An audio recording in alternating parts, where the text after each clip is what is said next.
திடீர் திருப்பம். பெங்களூரு குண்டுவெடிப்பு சம்பவத்தில் பாஜக நிர்வாகிக்கு தொடர்பு. என்ஐஏ கிடுக்குப்பிடி விசாரணை. கர்நாடக மாநிலம் பெங்களூருவில் உள்ள ராமேஸ்வரம் கபே உணவகத்தில் கடந்த மார்ச் 1 2 வெடிகுண்டுகள் அடுத்தடுத்து வெடித்து சிதறின. இதில் 9 பேர் காயமடைந்தனர். இந்த வழக்கு தொடர்பாக தற்போது என்ஐஏ தீவிரமாக விசாரித்து வருகிறது.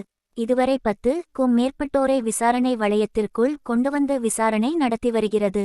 உணவகத்தில் குண்டு வைத்துவிட்டு தப்பிச்சென்ற நபரின் சிசிடிவி காட்சிகளை வெளியிட்டுள்ள விசாரணை அதிகாரிகள், துப்பு கொடுத்தால் 10 லட்சம் சன்மானம் வழங்கப்படும் எனவும் அறிவித்துள்ளனர். மேலும் இந்த வழக்கு தொடர்பாக சிவமோகா, பெல்லாரி சிறைச்சாலைகளிலும் சோதனை நடத்தப்பட்டுள்ளது. இதற்கிடையே கடந்த சில நாட்களுக்கு முன்பு சிவமோகா பகுதியில் இருந்து 2 பேரை என்ஐஏ அதிகாரிகள் குண்டு வெடிப்பு சம்பவம் தொடர்பாக கைது செய்திருந்தனர். அவர்களிடம் தொடர்ந்து விசாரணை நடைபெற்று வரும் நிலையில் அவர்களின் செல்போன்